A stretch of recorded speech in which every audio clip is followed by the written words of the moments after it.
Kinaharap ng mga unicyclist na ito sa tuwing sasabak sila sa isang makapikilingang performance.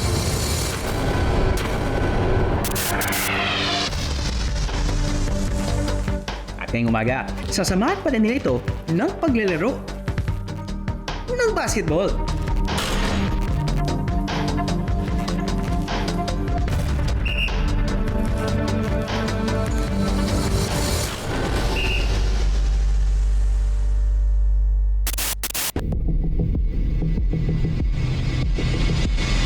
Nakilala namin sa Alegria, Surigao del Norte ang grupong ito.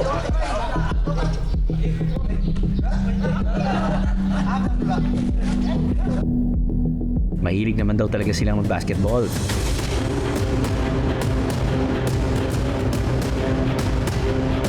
Pero dahil lahat sila ay miyembro ng acrobat group na Amazing Acrobats, inilevel up na rin nila ang pagbabasketball sa pamamagitan ng pagsakay sa unicycle. Isang uri ng sasakyan na tulad ng bisikleta pero iisa lang gulong. Nakuha po namin ang idea na ito, naglalaro ng basketball habang nakasakay sa unicycle sa mga international talents. Pag-practice po namin ng isang gulong, napakahirap po, hindi po basta-basta gawin. Nakuha po namin ang pagbalanse ng isang gulong, isang linggo po. Alam niyo ba ang unicycle ay unang nauso noong late 19th century? Mula sa tinatawag na penny farthing bicycle o yung bisikletang may malaking gulong sa harap at maliit na gulong naman sa likod. Nadiskubre ng ilang gumagamit nito na kaya nilang mag-balance kahit gamit lang ang front wheel. Mula rito, nabuo ang unicycle. Very good! Originally, ginagamit ang unicycle bilang means of transportation. Today, ang unicycle ay ginagamit na rin for recreation and exercise. Taong 2009 nang magsimula ang grupong Amazing Acrobat. Ang member po ng Amazing Acrobats is 14 po. Tapos may taga Cebu, Davao, Bukidnon at Bohol. Kung saan po ang mas malapit sa kanila na event po namin, sila po ang kukunin namin na magpe-perform po.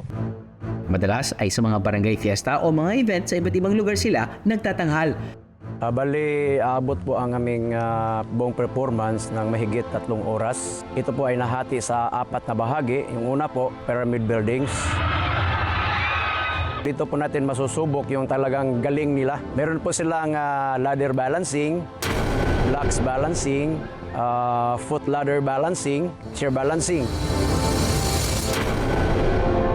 Bali, last part po namin gagawin ay yung sasakay na po sila sa kanilang mga unicycle. Isa ang unicycle basketball sa mga itinatanghal ng kanilang grupo ngayon. Hindi mo talaga may pinta yung mga mukha ng mga tao kapag makikita mo sila na mag-cheer sa larong basketball, lalong-lalo na pag nakasakay sila ng kanilang isang gulong. Pero ibahin daw natin ang unicycle basketball stunts ng Amazing Acrobat. Dahil ang kanilang version daw ay for the show lang ayon sa leader nilang si Brian. Kakaiba po ang ginagawa namin kaysa sa normal na paglalaro ng basketball. Kasi kami ay naka-unicycle, doble ang hirap. May 3 uri po kami ng unicycle. First is 3 feet, second is 7 feet, and the third is 12 feet high unicycle. At ang pinakamahirap ay yung 12 feet unicycle. Wala silang rules na sinusunod at kahit ilan, pwedeng maglaro. Ngayong araw, bilang paghahanda sa mga susunod pa nilang mga racket, maglalaro sila ng unicycle basketball. Ngayong araw, maglalaro sila ng unicycle basketball. Kung pataasan ng unicycle ang laban, alam niyo ba ang pinakamataas daw na unicycle ay lagpas na 100 feet? Ayon sa Guinness World Records, pinaahanda ng Amerikanong si Sam Abrams ang isang unicycle na may taas na 114.8 feet o 35 meters noong January 29, 2004. Nagawa niyang paandarin ito hanggang sa layong 28 feet o 8 meters sa Silver Dome sa Pontiac, Michigan, USA. Kung hirap kayo mag-balance, sure daw na makatutulong ang pagsakay sa unicycle. Bukod dito, magandang exercise din ito para ma-improve ang inyong coordination. Gumagaan ang unicycle sa pamamagitan ng pagpedal sa mga gulong nito. Ang bigat ng sasakay ay nakabalanse sa upuan at handlebar. Para pumunta sa isang direksyon, kailangan lang mag-lean ng rider sa direksyon na gusto niyang puntahan. Pero hindi raw madali ang pagbalanse sa unicycle at kalaban din kasi nito ang lula kung mataas na unicycle ang sasakyan. Ang miyembro nila si Reynold, 18 years old pa lang daw nung sumali sa grupo. Pero aminadong nanulula pa rin siya kapag sakay ng 12 feet unicycle nila. Before po ako sumampa sa aking sasakyan na 12 feet, aakyat muna ako sa mahaba pa sa aking sasakyan para pagdating ko sa aking sasakyan na unit, feel ko lang na mababa na ito. Bukod sa pagkalula, hindi rin daw sila exempted sa mga aksidente. Nung nahulog ako sa 12 feet unicycle, natisod yung paa ko. Hindi ako nakasali sa kanila ng isang buwan kasi masakit pag tumalon yung paa ko. Kaya hindi na ako sumakay ulit ng isang buwan at nag-relax muna ako.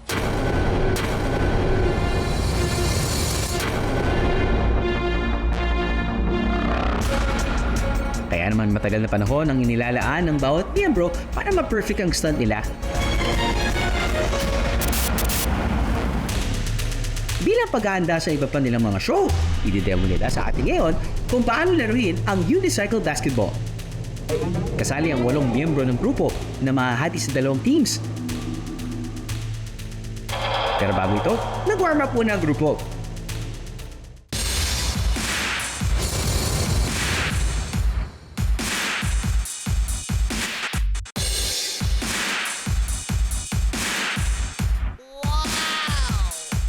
Si Reynold, ginawa ang stunt niyang pipe balancing gamit ang unicycle. Dito, may isang miyembro silang tutulay sa isang pipe gamit ang unicycle na may taas na 3 feet. Habang nanonood po ako sa pipe balancing, syempre natatakot po ako kasi hindi po madali yung pag nagbabalance, lalo na yung nakabike pa siya sa itaas ng pipe. Matapos ng pag-warm up, hindi na nagpatumpik-tumpik pa ang amazing acrobats. Agad-agad nilang sinimulan ang unicycle basketball. 3 versus 3 ang laban. Ang bawat team may tig-2 3 feet at may tig-1 7 feet na unicycle. Pataasan lang ng score sa loob ng 5 minutes ang gameplay. 1 point kada shoot. Sa ngayon, leading ang team kung saan kasama si Brian.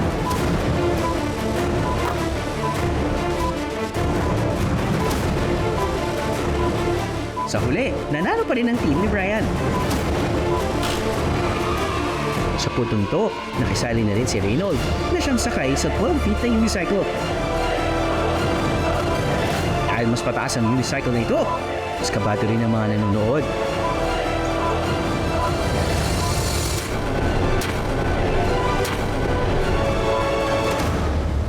Nakaka-entertain, lalo na sa mga bata, kasi sa aming malalaki na ang hirap i-balance yung nakabike na nakabasketball. Nakita ko nga dito ako masaya at nakita ko rin na nakapasaya din ako ng ibang mga tao na nanonood, lalo na sa pamilya ko. Pag nanonood sila, proud na proud sila sa akin.